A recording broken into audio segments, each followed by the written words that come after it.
disse para você anteriormente, né? Estamos apaixonados e sempre fomos apaixonados pela dor, pelo problema do cliente, como é que a gente vai resolver? Lógico que em se tratando de contratos, né, a gente sempre se colocou como especialista nessa linha e não iria adotar outros tipos de documentos, né, passar para processos judiciais ou coisas do gênero, não seria a nossa pegada. Mas se precisasse ajustar a rota, né, e de repente voltar para a inteligência artificial, porque tem um timing bom, faríamos isso, porque a gente está olhando não a solução em si, né, a gente está querendo resolver o problema do cliente e sanar a dor dele e pronto, né, então acho que por essa lógica a gente também é muito desapegado, né.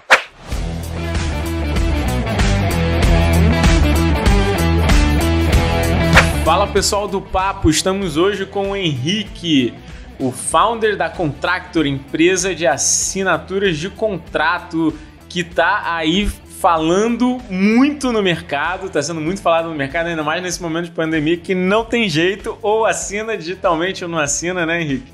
Cara, muito obrigado por você estar participando aí com a gente.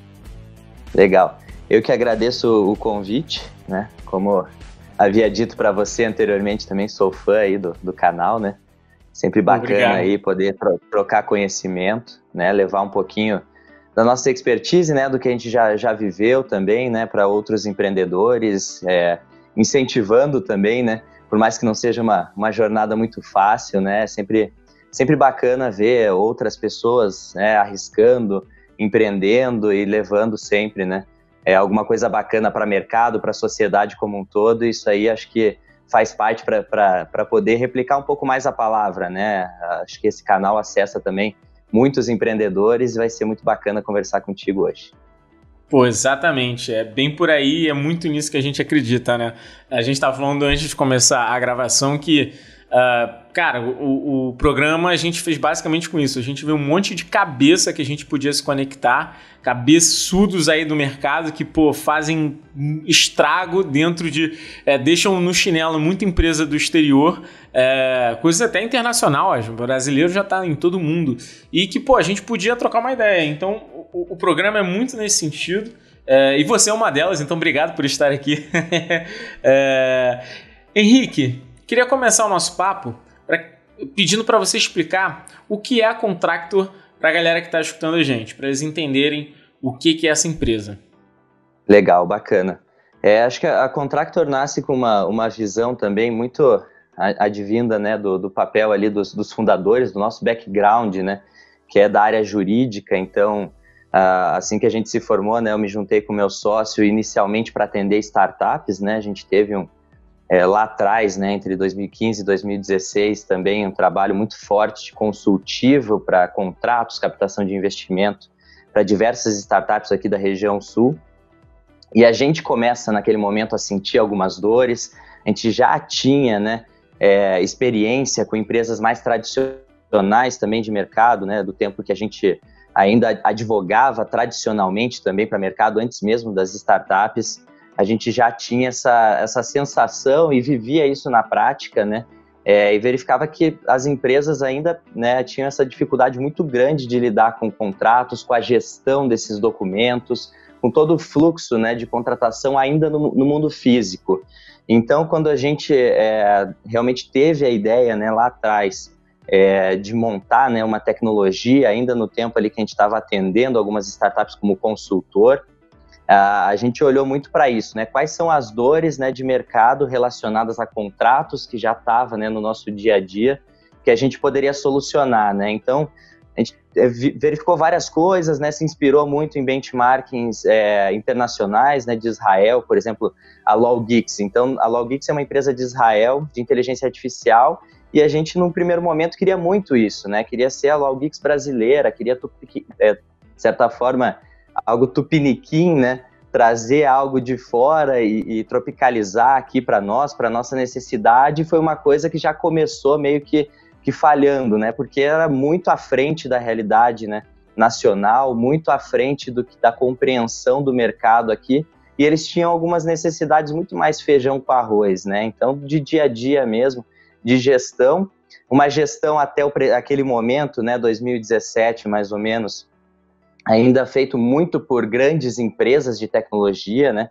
então inacessível para pequenas e médias empresas, vamos dizer assim, e a gente entra em mercado com a ideia de democratizar o acesso a esse tipo de solução, que seria um software, né, como serviço, né, uma ideia, uma modalidade já de mensalidades, para que as pequenas e médias empresas, essencialmente, né, foi o nosso início, hoje a gente atende grandes empresas também no nosso portfólio, mas que pudessem acessar ferramentas de Contract Lifecycle Management, ou seja, gestão do ciclo de vida de contratações. E no meio desse ciclo, né, uma das funcionalidades que a gente atende de ponta a ponta, né, desde a criação do documento, automatização, né, negociação, assinatura eletrônica e gerenciamento, né, através de dashboards para verificação de desempenhos, né, workflows de atividades para facilitar a troca de atividades dentro da plataforma. A gente pensou que de ponta a ponta teria que ter assinatura no meio para poder fazer essa saída do mundo físico para o mundo digital.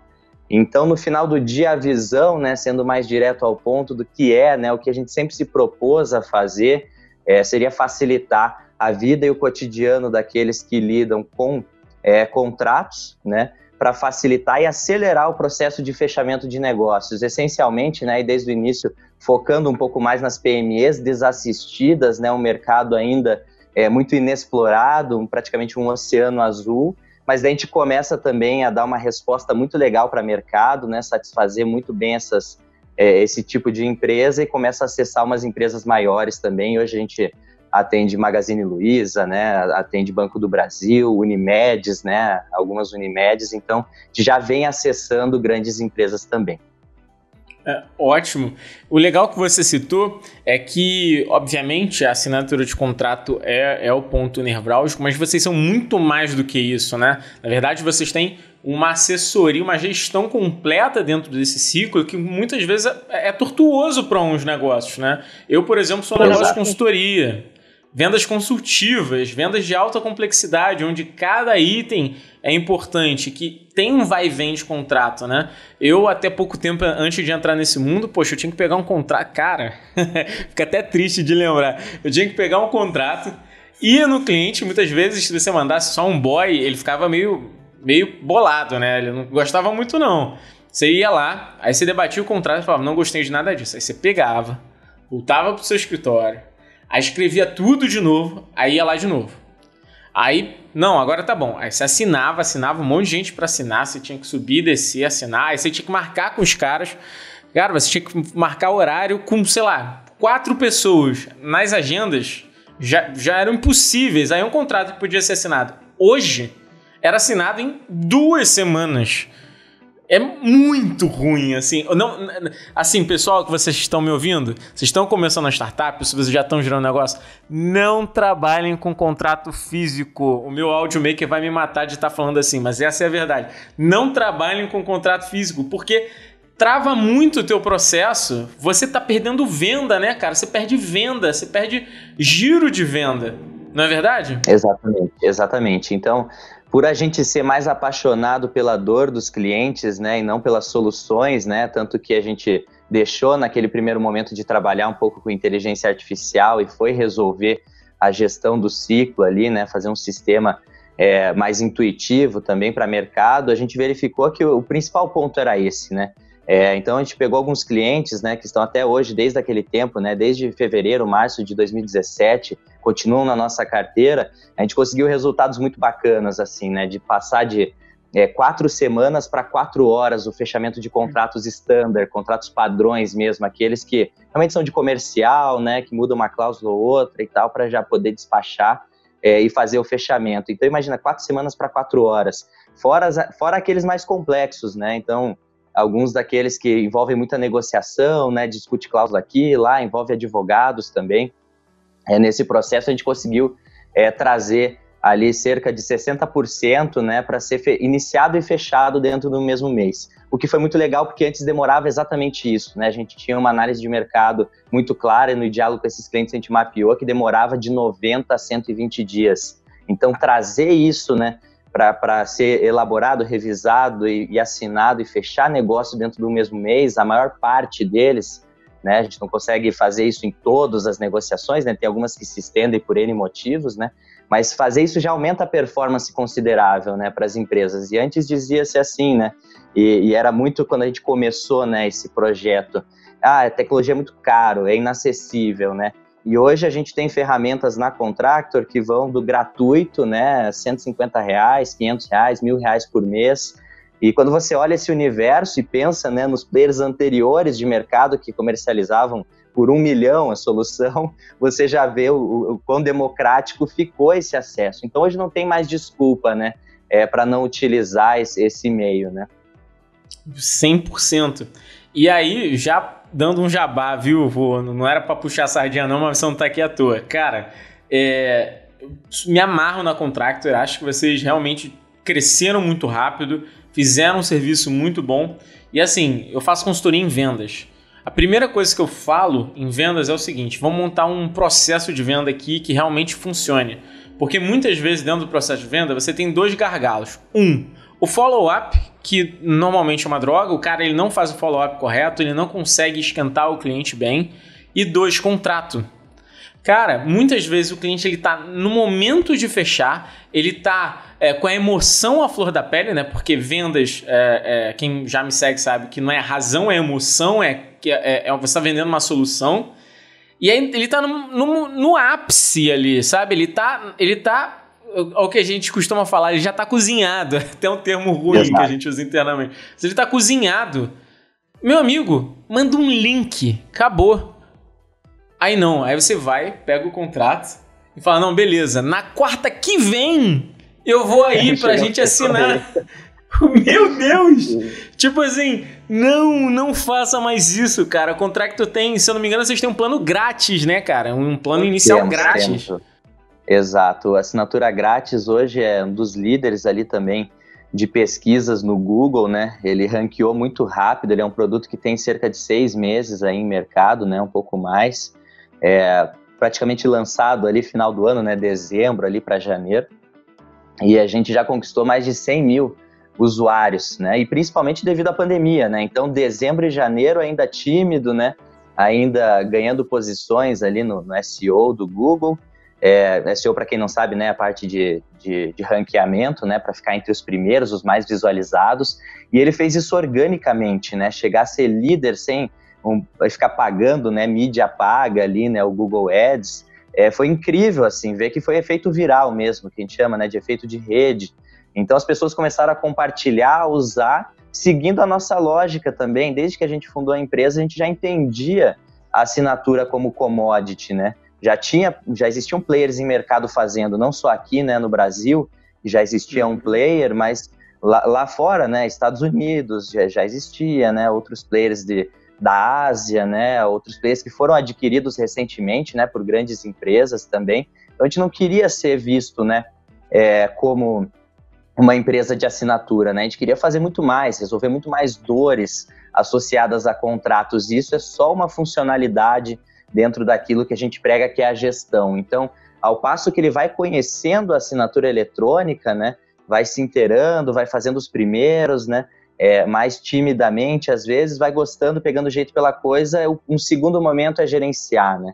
Então, ele vai precisar de fato de uma ferramenta mais robusta para começar a organizar essa documentação. É muito difícil, muito complicado utilizar hoje ferramentas, né, de assinatura eletrônicas convencionais, exatamente por causa disso, né? Se você começa a ter um volume muito grande mensal, já fica complicado guardar esses arquivos, seja numa nuvem, né, Drive, etc., né, para poder gerenciar, né, e ter um controle efetivo sobre essas contratações, né? Então a gente pretende cada vez mais, né, entregar soluções para mercado focadas exatamente nesse ponto de gerar inteligência, né, inteligência comercial, negocial, né, para as empresas. E a gente tende a atender 5 departamentos ali essenciais e principalmente conectá-los, né? Eu acho que essa é a nova lógica do mercado.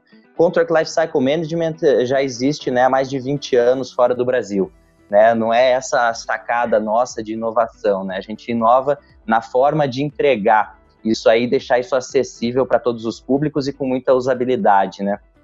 Mas o que eu acho legal e que a gente sempre incentiva, né, desse movimento de passar, né, para o digital, é que a gente vê que as empresas, essencialmente startups às vezes, né, que estão crescendo já num volume, né, de escalabilidade, etc., eles demandam, né, esse tipo de solução cada vez mais para poder se organizar, deixar de perder dinheiro e capital, né, em mercado, porque isso acontece. A gente tem indicadores ali de 215 mil dólares sendo perdidos diariamente por parte das empresas por conta da má gestão contratual, né? A gente vê outros indicadores, né, fortes também de mercado, de 9,2% ao ano da receita sendo perdida. Caramba. Então, quando a gente reforça isso para esses 5 departamentos que seriam jurídico, que seria compras, né, que é a parte de procurement, quando a gente faz isso para comercial, para financeiro, começa a juntar essas áreas junto com a RH, às vezes também é o mais novo, né, departamento que vem adotando esse tipo de solução e começa a integrá-los. A gente começa a falar de um novo mercado, que é o chamado Digital Transaction Management. Então, esse novo mercado é o quê? É conectar, além de conectar todas essas partes, começar a conectar outros stakeholders, né? Que seria o quê? Outros entes de mercado, é o seu cliente, parceiro, fornecedor, para negociar dentro da nuvem, né? Então, vira um sistema, né? Um System of Agreement, né? Um sistema de acordos na nuvem. Isso é fantástico, porque daí você começa a integrar com CRMs, né, sistemas de comercial numa ponta, ERPs, né, financeiros na outra, e você tem a cadeia completa automatizada, né? Então essa é a nossa proposta hoje para mercado. Óbvio que um processo evolutivo muito grande de educação de mercado ainda, né, um mercado muito incipiente, a ver, por exemplo, né, do tamanho desse mercado, né? A gente está falando do mercado que há 5 anos atrás representava cerca de 700 milhões de dólares. Um mercado muito pequeno, iniciando isso globalmente, né? A gente já chega em 2020, né, 5 anos depois, com 30 bi de dólares globalmente. Só um pequeno grande pulo, né? Exato. Para os próximos 3 anos, 125 bi. Então está crescendo com muito mais velocidade, né, esse mercado globalmente. Mas Brasil não se fala muito, né? E eu tenho muitas conversas, né, muito diálogo com os fundos, né, de investimentos, né? A gente está sempre aí no radar. A gente já tem, né, 40 investidores anjo, tem um fundo de investimento em São Paulo, mas conversando com eles fica sempre essa sensação, né, que o mercado é tão incipiente, ainda é um oceano tão azul que ninguém sabe mais ou menos ao certo para onde isso vai caminhar, né? Então, já existem players fazendo, né, globalmente, já existem, né, mas para o Brasil ainda é um trabalho que a gente vem desenvolvendo com pioneirismo, né? Então, lançando, né, e democratizando o acesso a PMEs foi o primeiro passo de ser pioneiro, trazendo a livre demanda, né? Enfim, é ilimitado o uso do assinaturagrátis.com hoje, também foi pioneiro nesse aspecto para o Brasil, né? 100% gratuito, ilimitado, e agora lançamos, né, recentemente, né, cerca de 45 dias, pouco mais, a gente lançou a plataforma do Starter, ainda mais acessível, né? Então, Legal. Low touch, cartão de crédito, passa o cartão de crédito, está na faixa de R$150 hoje, então super acessível, né? A quem quer, a quem busca começar ali um processo de automação e gestão, é o mais indicado, né? Então a gente começa, né, a gente fez o primeiro processo que foi começar no pequeno e subindo até o grande, agora a gente está voltando também, entregando outros tipos de soluções para middle market, descendo cada vez mais para o atendimento até de pessoas físicas, né? Porque se você for analisar as nossas personas também, nosso usuário do assinaturagrátis.com envolve muito também o comércio informal, né? Então isso é muito bacana, então a gente acessando e de certa forma também buscando dominar e ser líder desse mercado, né, no curtíssimo prazo. Pô, golaço! E uma coisa que você citou muito são as áreas que começaram a usar, né? Eu vejo muito que, por exemplo, o RH, que era uma área que até então era intocada, é um setor que é muito bom com pessoas, mas eu vejo pouca evolução tecnológica, né? E ele começa a usar isso, né? Ele começa a ver essa dinâmica de contratações sendo utilizado a contratação digital para isso. Então, para mim, eu acredito que esse avanço já está acontecendo, na minha opinião. É claro que o mercado, como você disse, ainda é sempre uma incógnita, mas eu acho muito difícil ele retroceder ou não crescer no Brasil, porque não tem como ser diferente, essa é a verdade. A gente já está discutindo algo que eu nunca pensei que a gente fosse discutir no Brasil, que é a necessidade de cartório Eu nunca pensei, cara, se eu falar isso pra minha mãe, ela não entende ainda. Ela fala, não, mas como é que vai acabar o cartório? Não tem como. Não, mãe, já estão falando de blockchain, não sei. Então a gente tá no momento que a gente tá evoluindo. E assim, a assinatura digital vem antes disso. Mais do que isso, né? Eu não vou só me limitar à assinatura digital pros nossos ouvintes pensarem. Mas na gestão de contrato como um todo, a gente tem que vai vir antes disso, né? Então, eu nem diria que é mais tendência, né, cara? É algo que vai rolar, assim. Então, surfa logo antes que você seja engolido pela onda, né? Perfeito. A pandemia trouxe isso para nós, né? Porque, em verdade, desde 2001 a gente já tem legislação, né, nesse aspecto, né? Tanto com certificados digitais... Isso que eu ia te perguntar, né, agora, sobre legislação, como é que tá? Tanto quanto liberando, né, deixando bem facultativo o uso de outras soluções que não fossem necessariamente com o uso de certificados. Mas criou-se duas culturas, né? A primeira cultura, como você já bem citou, né? A existência do cartório. Isso é passado, né? Do avô para o pai, do pai para o filho. Isso aí realmente é cultural, né? E agora, né, mais recentemente, nesses últimos 20 anos, muito se criou esse estereótipo de que, não, se não tiver também certificado digital, não está valendo, né? Sendo que a lei, desde aquela época, permitia. E daí o que acontece? Chega uma pandemia dessa, né?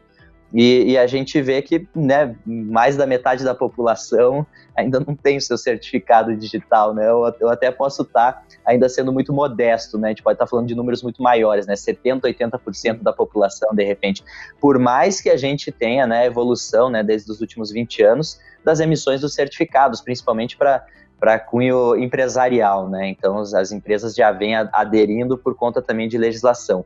Mas bate a pandemia, começa a sair muitas MPs, começam a surgir, né, as medidas provisórias, que geralmente, né, a termos de Brasil, a gente fala MP, né, já o público mais leigo, que não vem da área jurídica, já acha que não vai valer por muito tempo, e Brasil, a realidade é essa, você bota a MP, quando vê, ela já está há 20 anos e ninguém tocou mais ela, virou lei, né?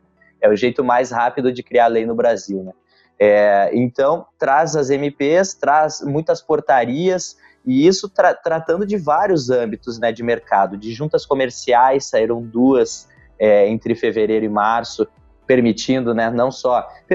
Permitindo é modo de dizer, né, porque já está na legislação desde 2001, né, eles só copiaram e colaram a legislação, colocando uma diretriz, né, do órgão responsável pelas juntas comerciais, dizendo que está válido, certificado, assinatura eletrônica convencional, pode trazer a documentação assim que vai passar. A gente vê o próprio governo, então, há um mês atrás, exatamente, um mês e meio atrás, saiu realmente um direcionamento de legislação para o governo passar a utilizar, dentro dos órgãos públicos, né, soluções como assinatura eletrônica, com e sem certificado. Saiu também, né, mais recentemente... Não vi isso, né? Que legal.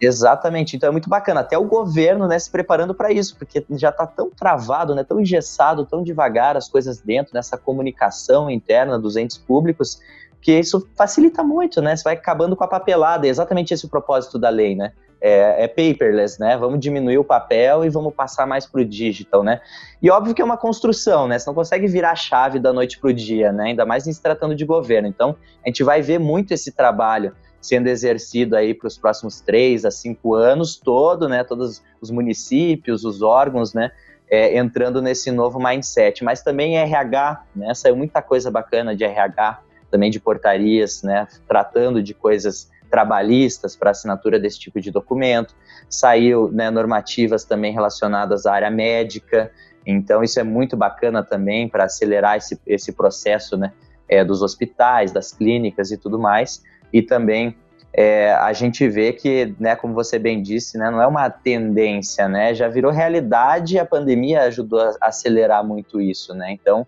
o uso está rotineiro, a gente vê assim cada vez mais, né, mês a mês, subindo a quantidade de uso ali na plataforma de usuários, né, como eu bem disse anteriormente, foram mais de 100 mil assinaturas em 6 meses ali no assinaturagratis.com, então já mostra, né, uma aderência, isso tudo muito mais num formato orgânico ainda, como eu bem citei, né, poderia estar se investindo ainda mais em marketing ali, mas a gente quer exatamente isso, quer ver o efeito viral, quer educar mercado através dessa ferramenta para poder eles aderirem, né, num segundo momento, verificando a necessidade, soluções mais robustas de gestão, né? Pô, golaço. E uma coisa que eu ia te perguntar, para deixar assim bem claro, você acabou falando nas entrelinhas aí, mas assinatura digital já é aceita, né? Já é lei, não é isso, Henrique? Exatamente. A gente fala de 2 termos jurídicos, né? Validade e eficácia jurídica.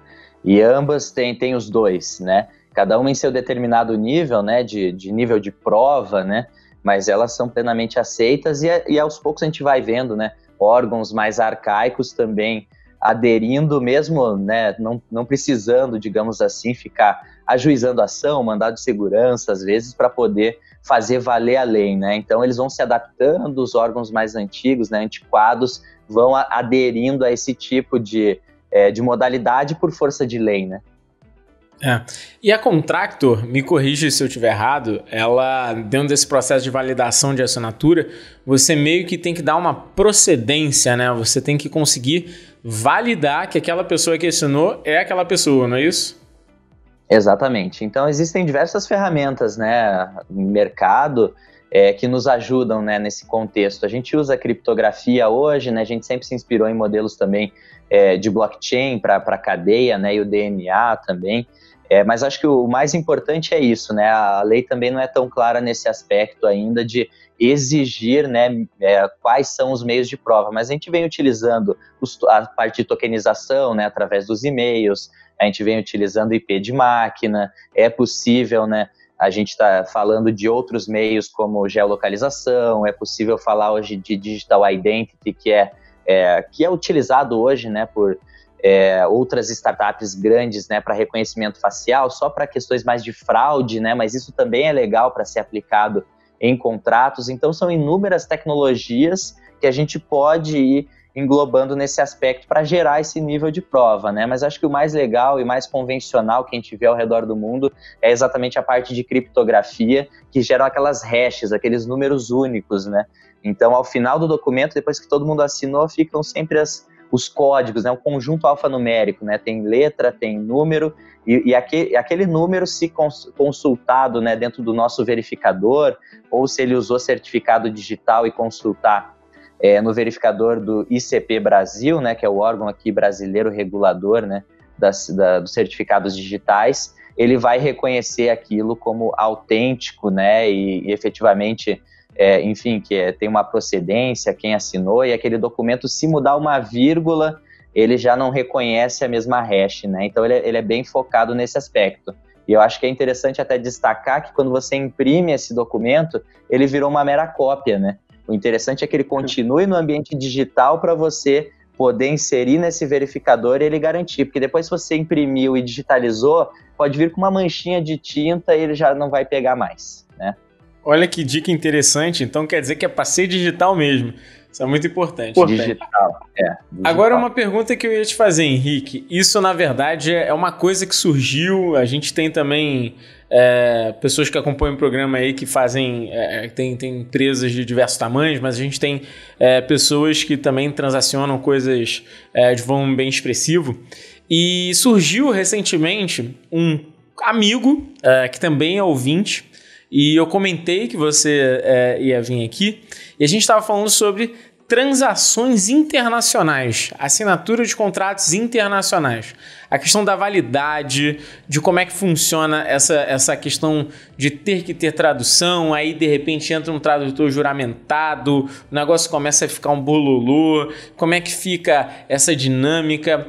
O que você tem aí de experiência com relação a isso? Porque eu acho que, inclusive, o contrato digital, a assinatura digital e a gestão de contrato para fins internacionais vai acabar crescendo muito no Brasil, né? Porque é um empecilho aqui para quem trabalha dentro desse mecanismo, não só de comprar de fora, mas como vender de fora. E eu vejo que é uma necessidade muito latente desse grupo, né? O que você acha disso? O que você tem visto aí? Eu acho que as tecnologias são exatamente isso, né? Elas são globais, né? Para permitir esse nível de... E é a nossa proposta, né? Quando a gente está falando de acelerar o processo de fechamento de negócio, é exatamente isso, é encurtar as distâncias, né? Acho que é o primordial, né? Dentro desse processo, dessa dinâmica. A Contractor tem clientes, né? Que que atuam aqui no Brasil, mas tem também negócios internacionais, mas a nossa expectativa maior também é a partir do próximo ano, né? Esse é um desejo, assim, de visão de negócio mesmo, começar a expansão Latinoamérica. Então, acho que realmente esse é o principal ponto. A legislação sempre vai trazer isso como um requisito, né, do próprio contrato, né, do documento, que para, né, ele ter essa validade, né, vai ter que estar na língua do país, né, as pessoas vão ter que entender mais ou menos o que vai estar escrito naquele documento, etc., para afastar qualquer eventual nulidade, né, desse acordo firmado. E eu acho que isso aí a gente vai possibilitar, né, com bastante tranquilidade, já faz algumas demandas assim, porque a gente tem cliente que é multinacional, que diretor tá na Europa e não precisa vir 3 vezes, a cada 3 meses para cá para assinar a papelada, né? Ele já assina de lá de fora, né? Então, acho que o ponto principal é esse, né? Se você já fizer o documento já, né, bilíngue, né, poder separar o documento ao meio, né, e enviar esse documento para assinar, encurtar as distâncias. Isso a gente está fazendo cada vez mais, e para o ano que vem já vai estar bem sedimentado esse processo de bilíngue, né, espanhol, inglês principalmente, associado ao português, para a gente começar essa expansão que a gente quer fazer inicialmente por Latinoamérica, né? Então a gente está chegando a um patamar legal, a gente está com uns 300 clientes esse mês já pagantes, né, na carteira, já gerenciando ali mais de 10 bi, né, em valores de contratos desses clientes, então uma soma bem importante, uma conquista, né, uma construção que a gente vem fazendo ao longo dos 3 anos e meio operacional que a gente tem, e já visualizando, né, chegar o mais próximo de 1.000 clientes, 1.500 clientes até metade do ano que vem para iniciar esse processo, né, de expansão internacional, ou seja, realmente faz um trabalho legal aqui no Brasil e começa a ir para fora. Então, realmente o que pega é isso, né? A gente começar a trabalhar mais com os contratos nas 2 línguas, mas a tecnologia em si, com raras exceções, né? Que eventualmente pode ter algum país que vai trazer algum plus a mais ali de exigência, mas não é comum. Assim como o Brasil, né? Pouco se tem nos outros países de um direcionamento também muito claro em relação a isso, em relação a quais tecnologias, né, são obrigatórias, né, o IP da máquina mais geolocalização, token e-mail, criptografia, não tem muito disso, tanto que, né, outras plataformas mais antigas de assinatura eletrônica também são utilizadas aqui algumas vezes, né, pelos brasileiros também, então isso aí é global, né, não tem um problema e não vai ter um percalço daqui para frente de realmente aproximar, né, os países para fecharem mais negócios. Oh, legal, muito bom. Aproveitando nesse embalo, me fala um pouco sobre os números da Contractor hoje de maneira geral, né? O que vocês já conquistaram, como é que vocês estão girando em termos de mercado? Fala aí um pouquinho. Bacana. Acho que a gente vem numa crescente, né, de 2017 para cá, né? O primeiro produto comercial foi lançado, de fato, de janeiro para fevereiro ali de 2017, né? Foi quando a gente, de fato, entrou em mercado. Fez um trabalho muito legal em 2018, principalmente. A gente começou a conversa falando aqui, né, da tua consultoria, né? A gente fez um trabalho incrível também de implementação de Inside Sales em 2018. Em 2017 a gente passou praticamente dentro de aceleradoras também, a gente fez as malas e foi para Minas Gerais, né, ser acelerado no CID de Belo Horizonte, um programa governamental focado em fomento de startups. E a gente muito entendendo o que a gente estava fazendo, quem seria o público, qual seria a melhor solução, né? E em 2018 a gente começa esse processo efetivo de implantar o Inside Sales, ainda com uma equipe reduzida, né, bem enxuta, né, em 2018, 5, 6 pessoas, mas já verificando que teria espaço, né, para um amplo crescimento. Então, já em 2018, se comparado a 2017, a gente já faz 10 vezes a mais de receita, né? No ano seguinte, a gente começou a implantar o marketing, né, que foi o ano passado, né, 2019. Fechamos o ano, comparamos com o ano anterior 5 vezes a mais de receita. Esse ano a gente deve fechar em 3 vezes, né, triplicar a receita esse ano. E vem numa linha um pouco mais descapitalizado, né, a gente captou bastante recurso entre 2017 e 2018 para fazer a roda girar, né, então trouxemos vários investidores anjo e um fundo de investimento de São Paulo. Mas na sequência ali a gente busca o máximo, né, tentar caminhar com pernas próprias. Então já chegamos esse ano break-evado, então alcançamos o equilíbrio, né, das contas no começo desse ano, na casa ali de 20 funcionários, 20 colaboradores, no começo do ano. Passa a pandemia, a gente vai para 42, ou seja, dobramos o time, né, no pós-pandemia, agora bem estruturado, né, analisando essa parte mais dos gestores, né, enfim, colocando uma estrutura um pouco mais também com heads, né, para orientar mais os gestores em áreas separando as áreas de negócio, separando operações e separando tecnologia.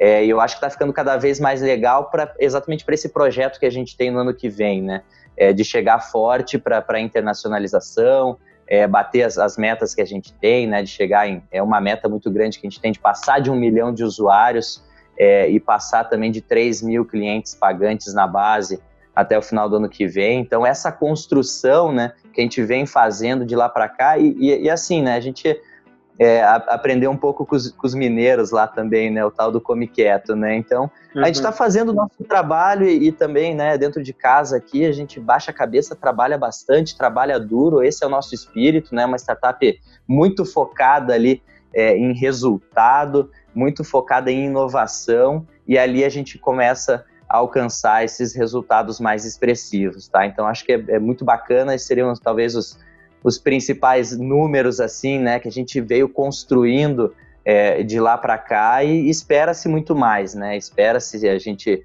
captando, né, e buscando um Série A, né, entre o final desse ano e até metade do ano que vem, né, já com números para isso, né, para uma rodada maior, né, mais qualificada, e cada vez mais, né, a cada trimestre, a cada 6 meses, colocando ainda mais produtos bacanas em mercado para a gente agregar ainda mais público, né, a nossa solução. Então, quanto mais clientes, né, mais usuários a gente tiver, mais vai ficar interessante para o nosso propósito de ser líder de mercado, né? Então, vai sufocando concorrentes indiretos de um lado, né, que trabalham mais com os grandes, sufoca concorrentes indiretos que trabalham mais com os pequenos. A gente vai trazendo tudo para Contractor para dominar esse mercado.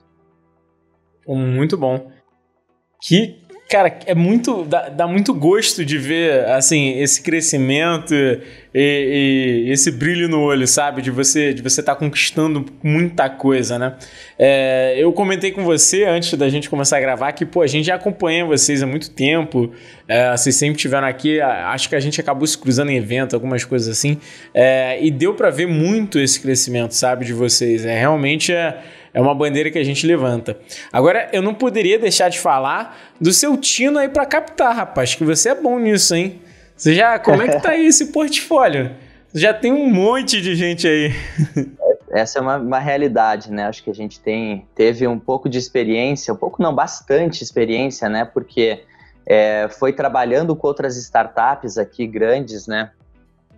No Paraná, né? Startups que cresceram e evoluíram muito, né, até a Série B, assim, e a gente acompanhou, fez muito esse trabalho para eles, né, de captação. Então foi vendo aquilo que dava certo, que dava errado, mas de fato hoje a gente teve muito mais aderência, né, até o dado momento, né, principalmente com investidores anjo. Então, quando a gente mostra o que a gente tem de equipe, né, todo o nosso time, as pessoas se espantam, assim, porque é muita gente boa, né, que tem dentro, né.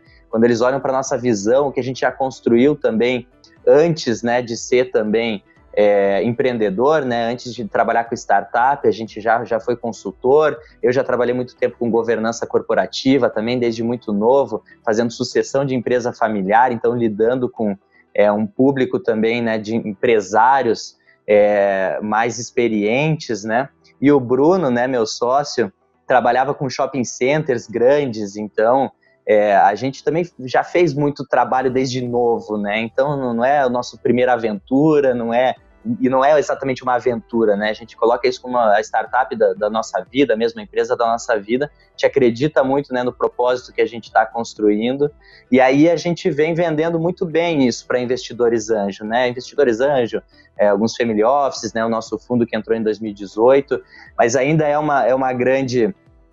um grande trabalho, né, que a gente está fazendo daqui para frente também, de convencimento de fundos maiores, né?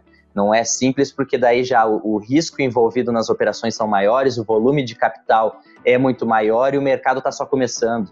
A gente conversou anteriormente, né? Acabou de chegar em 30 bi de dólares, não era nem de 1 bi há 5 anos atrás. Então, para os fundos tomarem decisões, eles estão olhando também e conscientemente, né, para os seus cotistas, né, para dar o retorno necessário. E fundo exige mais, né?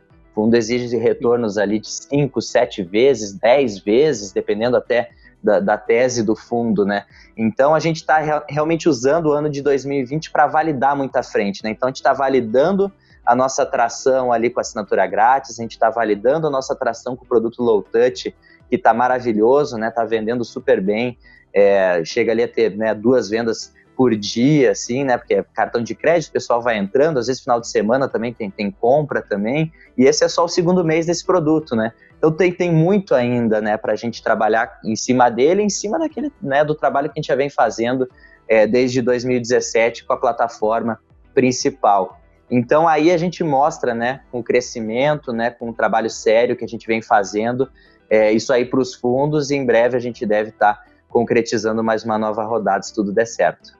Henrique, queria perguntar um pouquinho de você e também do seu sócio sobre o seu background.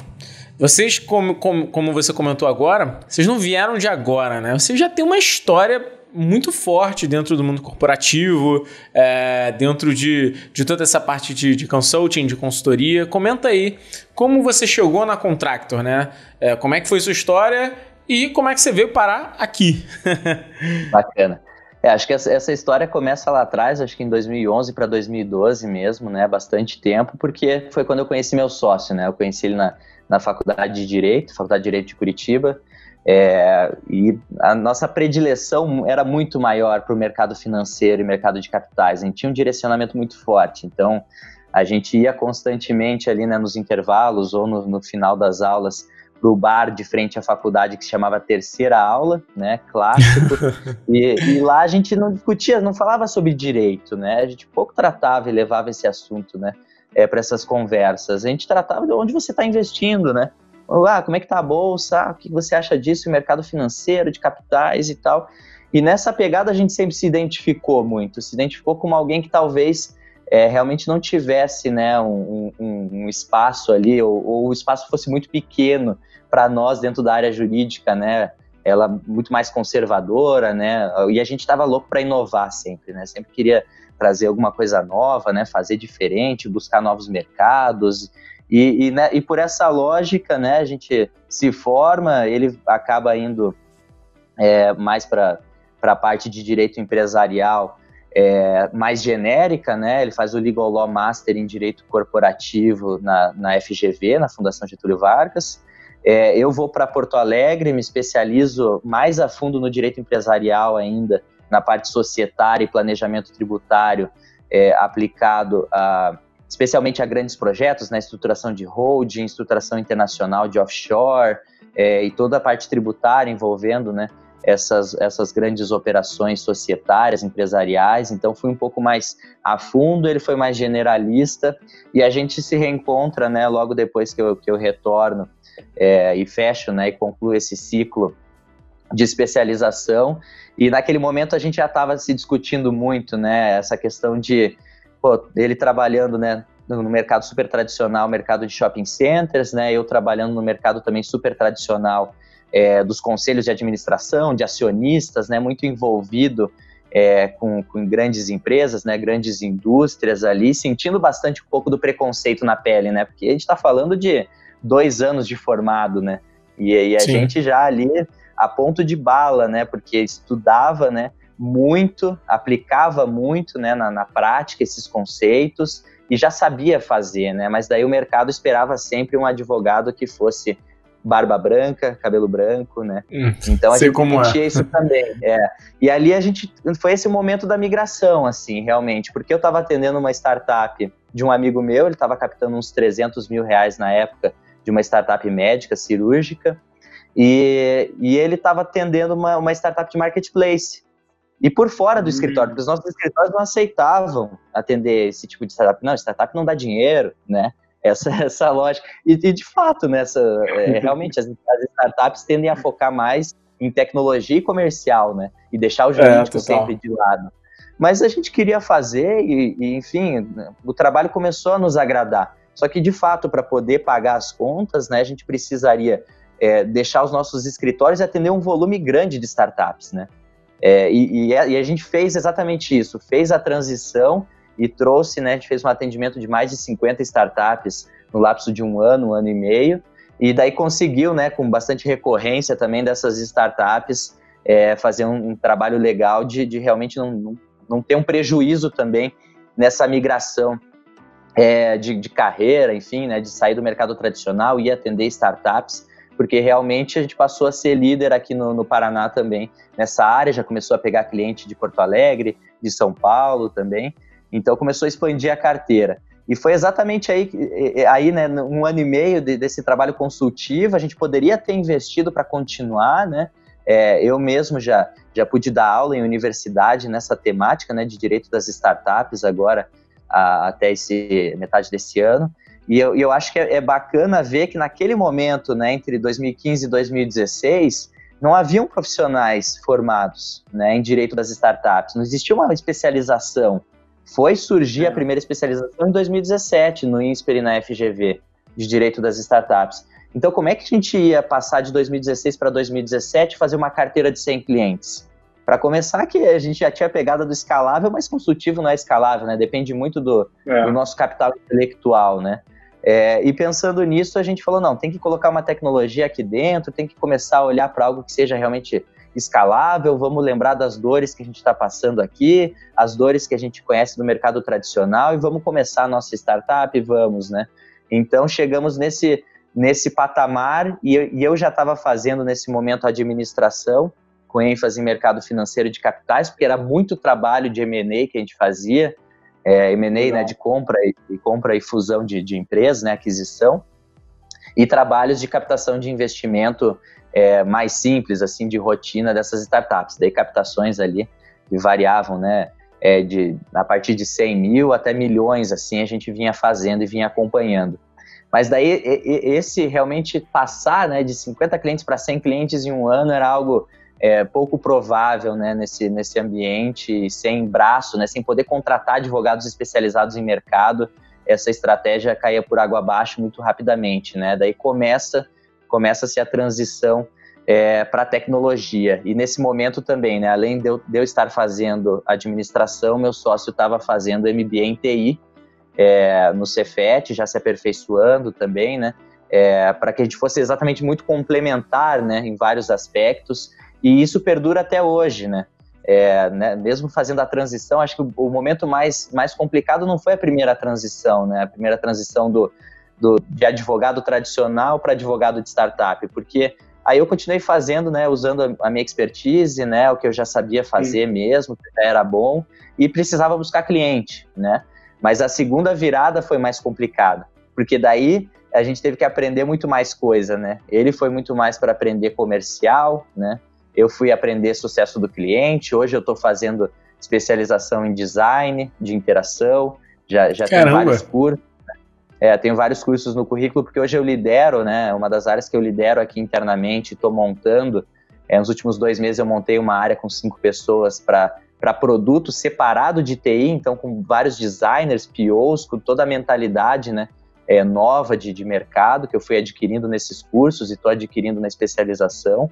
E estudando por conta muito também, né, eu sou muito autodidata, buscando isso, mas essa era a pior parte, né, porque daí era um mundo totalmente novo, eu tinha que estudar coisas novas, ele também, fazer isso muito rápido, porque o dinheiro estava acabando, porque pegou, né, 120 mil, né, na primeira rodada de investimento, esse dinheiro evaporou em praticamente 6 meses, 7 meses, e a realidade de startup, né, você vai ter que ir fazendo outras rodadas e outras rodadas, né, para poder, enfim, manter o negócio de pé, né, e se a gente mantivesse de pé por mais tempo possível, mais a gente teria a chance de performar, porque a gente sabia que o mercado estava em construção, então a gente sabia que não seria algo da noite para o dia, né.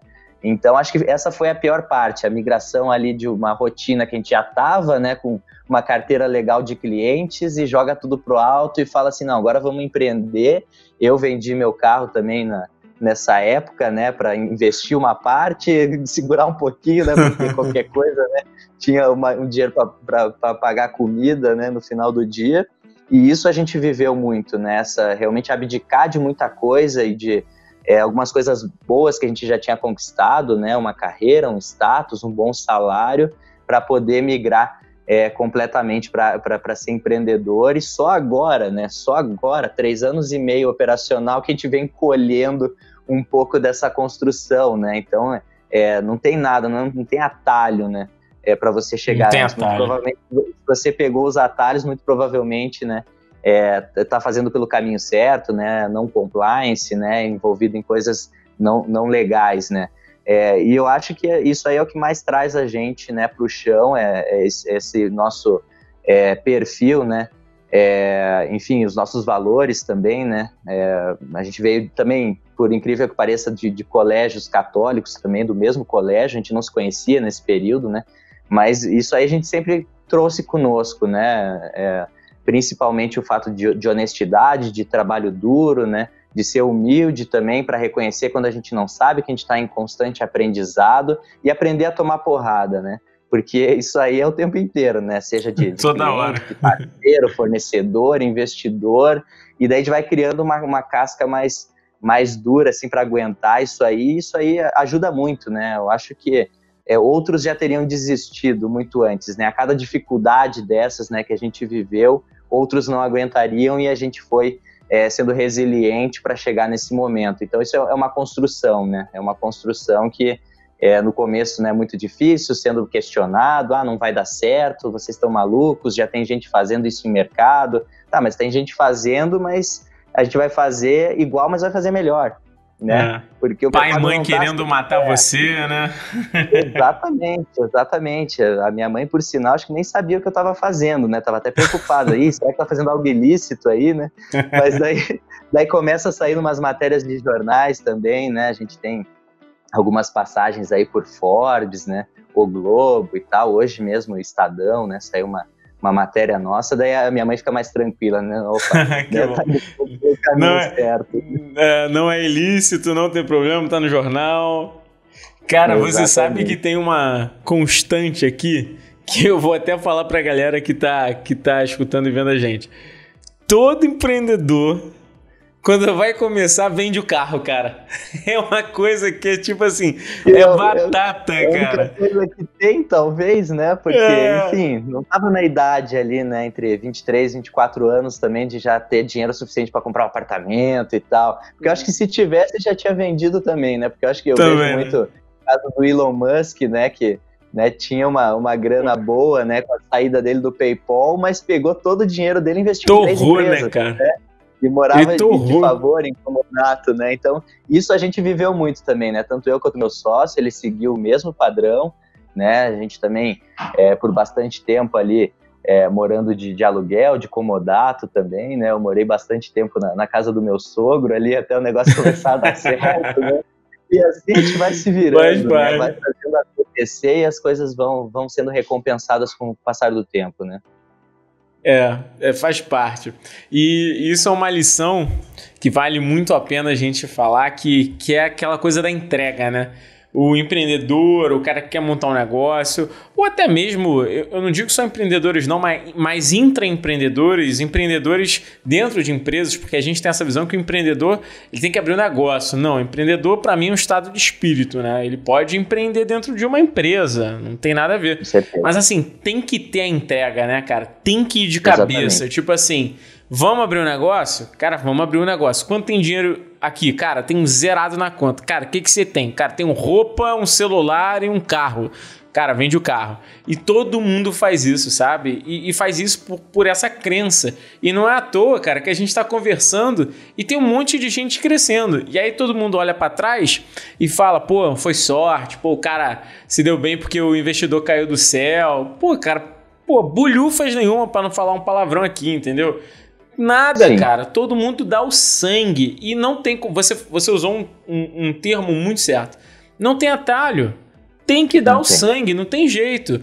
Para pegar o pote de ouro, tem que dar o sangue. Sim. Quantas vezes, né? Quantas madrugadas, né? A gente passa, né? A rotina que de co-founders, né, ali na casa de 12 a 15 horas por dia de trabalho, muitas vezes final de semana também, né, direto, porque senão, geralmente se começar a semana e não fez nada no final de semana, só descansou, já se prepara, porque segunda e terça vai ser pegado, né? Vai cantar, vai cantar. Então eu acho que é isso, acordar pensando na empresa e dormir, botar a cabeça, né, no travesseiro e estar pensando na empresa 24 horas por dia em função disso. E tem que, às vezes, começar a dosar um pouco também, né? Para a gente poder estar são, né? Enfim, com a cabeça no lugar.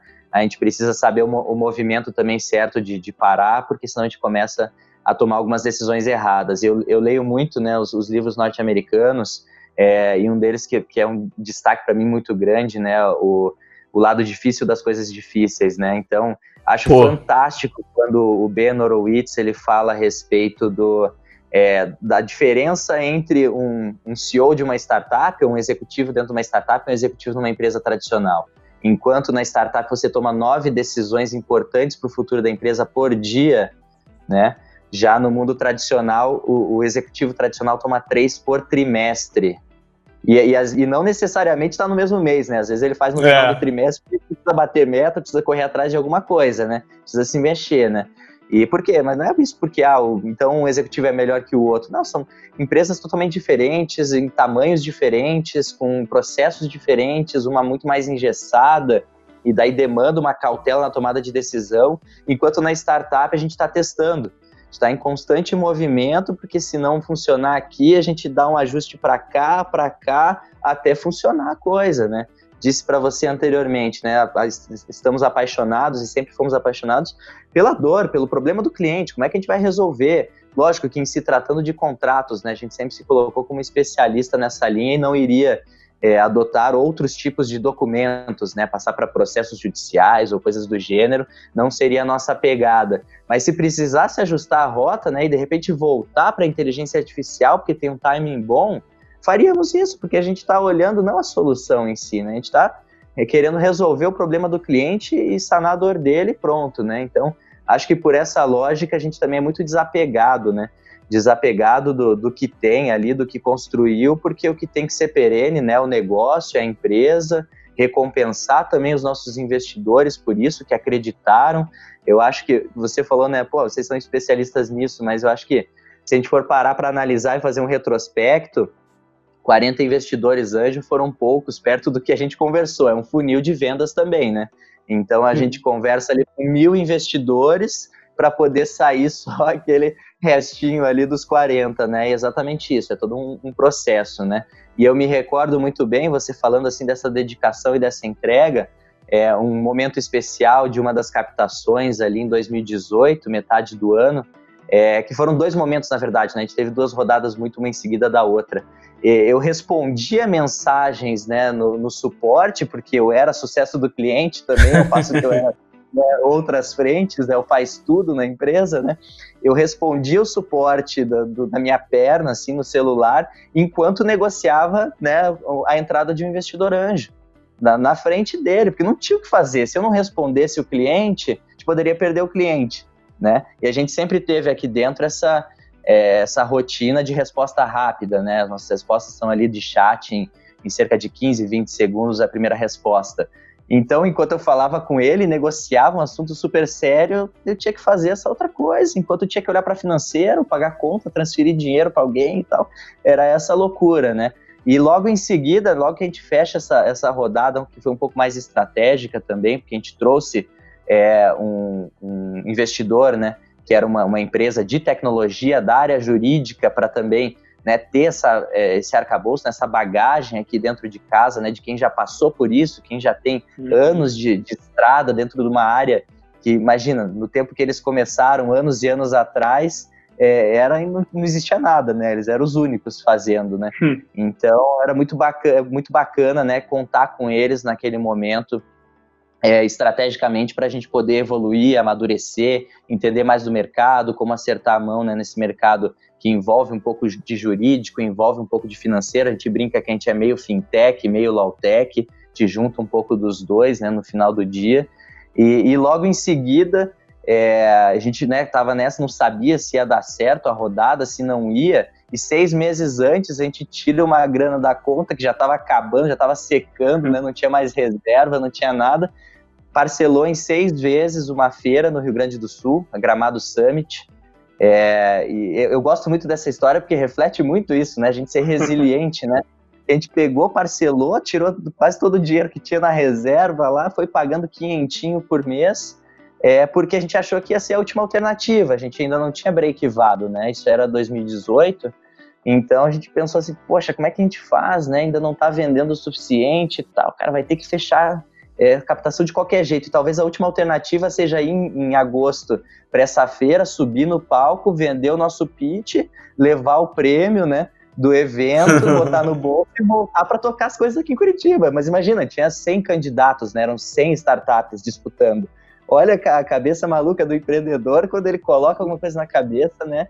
Ele vai focado nisso e fala, cara, é a nossa última chance, a gente vai ganhar esse negócio.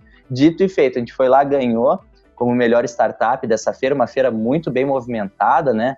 Muita gente na feira, muitos nomes grandes, né, palestrando nessa feira, de startups grandes já, de série B, né? Muitos caras legais, assim, CEOs palestrando, visibilidade incrível, e daí o fundo que estava patrocinando o evento, ele entrou como investidor. Acho que foi a negociação mais rápida também da história, né? A gente se identificou, eles pegaram o avião lá de São Paulo, já vieram para Curitiba, e em 2 semanas a gente já estava com o contrato assinado e rodando junto, né, com o fundo, a Super Jobs Ventures, que a gente admira bastante o pessoal em São Paulo. Eles eram cofundadores da Elemídia, as TVzinhas de elevador, né? Venderam para o Grupo Abril e começaram esse movimento de fundos, enfim, para começar a investir em startups. Acho que já estão mais de 30 startups investidas, né? E eu acho muito legal contar essa história, porque realmente foi isso, né? Se perguntar, o dia que se perguntar para o meu sócio também, ele vai dizer a mesma coisa. Ele falou, cara, a gente estava contando as horas ali para encerrar as atividades e, cara, vamos apostar em tudo. O que tem aí, né? O que a gente pode fazer? Vamos buscar sindicato de anjo, vamos conversar com os investidores da rede, vamos se cadastrar na feira aí para participar e ganhar esse prêmio. E assim a gente conseguiu levar o caneco e também o fundo de investimento que está com a gente até hoje. Que história, golaço. E é muito do que a gente diz aqui, né, cara? Tipo, vai ou vai. Não tem muito o que pensar. Pena, né?